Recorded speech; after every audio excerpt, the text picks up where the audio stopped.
राष्ट्र की मांग को लेकर चर्चा में रहने वाले बाबा बागेश्वर इन दिनों शादी को लेकर चर्चा में हैं। कहीं आप ये तो नहीं सोच रहे कि बाबा की शादी तय हो गई है या बाबा ने लड़की पसंद कर ली है? तो ऐसा बिल्कुल भी नहीं है, बल्कि बाबा तो शादी से डर रहे हैं। जी हाँ, मेरठ में बागेश्वर धाम के पीठाधीश्वर पंडित धीरेन्द्र शास्त्री ने सौरभ हत्याकांड और उससे जुड़े नीले ड्रम के वायरल मामले पर चुटकी ली। आइए आपको बताते हैं कि बाबा बागेश्वर ने कहा क्या। बाबा बागेश्वर ने मजाकिया लहजे में कहा कि नीला ड्रम इस समय पूरे देश में चर्चा का विषय बना हुआ है। उन्होंने चुटकी लेते हुए कहा कि प्रभु की कृपा से उनकी शादी नहीं हुई, क्योंकि देश में कई पति सदमे में हैं। जी हाँ, इस मामले के बाद से ही कई पति सदमे में हैं और लोग डर रहे हैं। आगे उन्होंने क्या कहा, आइए आपको सुनाते हैं। अभी वर्तमान में भारत में नीला ड्रम बहुत फेमस है, बहुत वायरल है और बहुत से पति सदमे में हैं नीले ड्रम को लेकर। भगवान की कृपा है, हमारी तो शादी नहीं हुई है, लेकिन ये उत्तर तो सुन ले नीला ड्रम अभी जो है बहुत वायरल है भाई साहब। मेरठ का ये जो कांड हुआ निश्चित रूप से ये बहुत ही निंदनीय है और दुर्भाग्यपूर्ण है।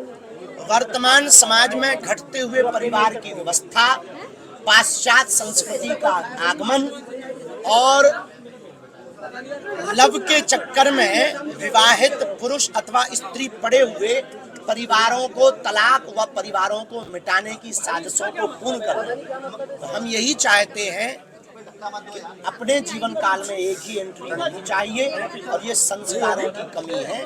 जिनकी भी बेटी या जिनका भी बेटा इस प्रकार का कृत्य कर रहा है, उनके पालन पोषण की कमी है। इसलिए संस्कारवान परिवार बनाने के लिए प्रत्येक भारतीयों को रामचरितमानस का आधार लेना आवश्यक है। तो बाबा बागेश्वर ने कहा कि भारत में नीला ड्रम खूब वायरल है, बहुत से पति सदमे में हैं। भगवान की कृपा है कि उनकी शादी अभी नहीं हुई है। बाबा ने कहा कि मेरठ का सौरभ हत्याकांड बहुत ही निंदनीय है और ये संस्कारों की और पालन पोषण की कमी की वजह से है।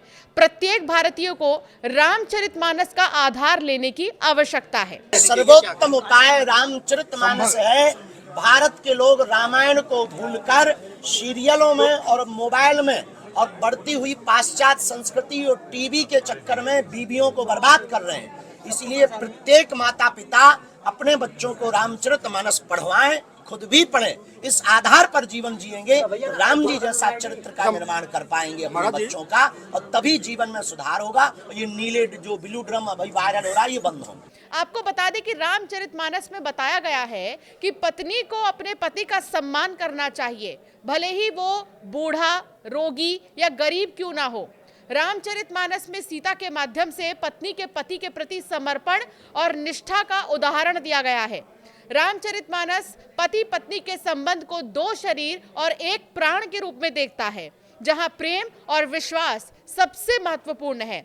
राम और सीता का आदर्श पति पत्नी के रिश्ते का उदाहरण है, जहां राम ने सीता को हमेशा सम्मान दिया और सीता ने राम के प्रति अपनी निष्ठा दिखाई। वहीं बागेश्वर धाम के महंत ने एक बार फिर हिंदू राष्ट्र का जिक्र कर कहा, देश संविधान, हनुमान और सनातन से चलेगा। एकमात्र सनातन धर्म ही है जो तीसरे विश्व युद्ध से बचा सकता है। हिंदू राष्ट्र बनने के बाद सनातन धर्म पर उंगली उठाना निंदनीय होगा। गौ माता को राष्ट्र माता का दर्जा मिलेगा। साथ ही उन्होंने हिंदू राष्ट्र में जात पात भेदभाव पर राजनीति नहीं होगी, ये भी कहा। भारत के तिरंगे का अपमान नहीं होगा। वंदे मातरम कहने से लोग नहीं शर्माएंगे। फिलहाल साहिल और मुस्कान से जेल में मिलने कोई भी नहीं आ रहा है। वो लगातार जेल में हैं, कई दिन हो चुके हैं, लेकिन उनसे कोई मिलना ही नहीं चाहता है। मुस्कान के माता और पिता ने तो ये तक कह दिया कि हम चाहते हैं कि मुस्कान को फांसी की सजा दे दी जाए। 7वें दिन बुधवार को साहिल की नानी पुष्पा देवी चौधरी चरण सिंह कारागार पहुंची। अनुमति के बाद वो साहिल से मिली। आधा घंटे बाद बाहर आकर बताया कि साहिल ने कुछ भी नहीं किया है, जो किया वो मुस्कान ने ही किया है। हालांकि साहिल ने गलती नहीं, अति गलती की है। तो वहीं सौरभ की हत्या पर पुष्पा ने कहा, होई ही सोई जो राम रची राखा। पुष्पा देवी साहिल की पुश्तैनी मकान में उसके साथ ग्राउंड फ्लोर पर रहती थी। फर्स्ट फ्लोर पर साहिल की अपनी रहस्यमयी दुनिया थी। पुष्पा के अनुसार ऊपर क्या होता था उसे नहीं पता, पर वो इतना जानती है कि साहिल तंत्र क्रिया नहीं करता था। वो केवल भोले बाबा को ही मानता था और उनका ही चित्र लगाता था। 17 साल पहले बेटी की मौत के बाद से ही पुष्पा साहिल के साथ ही थी। जेल में मुस्कान से मिलने के सवाल पर कहा कि मुस्कान से वो कभी नहीं मिली, ऐसे में जेल में उससे मिलना कोई मतलब ही नहीं है। जो हुआ बहुत गलत हुआ, ऐसा नहीं होना चाहिए था, लेकिन जो हुआ किसने किया, क्यों किया, इसे लेकर वो अभी भ्रम में है। आगे क्या कहा, आइए आपको सुनाते हैं। तो मेरठ के सौरभ हत्याकांड में मुस्कान और उसका बॉयफ्रेंड साहिल दोनों की करतूतों का कच्चा चिट्ठा सामने आने लगा है और अभी तक ये बंद ही नहीं हुआ है।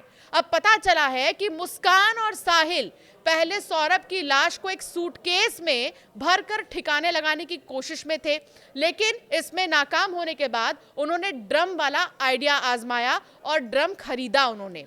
पुलिस को सौरभ के घर से कई दूसरे सबूत के साथ एक खून से लगा सूटकेस भी मिला है, जिसके बाद ये शक पैदा हुआ है। जानकारी के मुताबिक अपने पति सौरभ का कत्ल करने के बाद मुस्कान ने बॉयफ्रेंड साहिल से हिमाचल प्रदेश में जाकर एक मंदिर में शादी कर ली थी। यहीं पर उन्होंने नशे में धुत होकर कई दिनों तक जबरदस्त मस्ती भी की।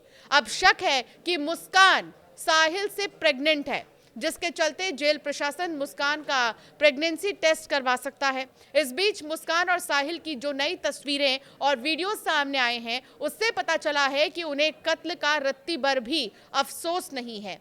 इन तस्वीरों में कत्ल के बाद वो नशे में धुत होकर मस्ती करते हुए दिखाई दे रहे हैं। मेरठ पुलिस ने मंगलवार को एक बार फिर सौरभ के उस किराए के मकान की जांच की जहां सौरभ की हत्या की गई थी। एक अपडेट ये भी आया है कि मुस्कान ने ये बताया है पूछताछ में कि सौरभ उसे तलाक नहीं दे रहा था और इसीलिए उसने इतना बड़ा कदम उठाया, उसने मर्डर कर दिया। पुलिस ने कत्ल वाली जगह यानी कि सीन ऑफ क्राइम को पहले ही सील कर दिया था। इसके बाद अब उस कमरे की और बारीकी से फॉरेंसिक जांच की गई है। पुलिस ने घर की दरो दीवार के साथ साथ कमरे में रखे अलग अलग सामानों की जांच की है और फॉरेंसिक जांच के लिए नमूने इकट्ठा कर लिए हैं। पुलिस की टीम ने सौरभ के घर से तकिया, चादर, बर्तन समेत और भी कई चीजें जब्त की हैं।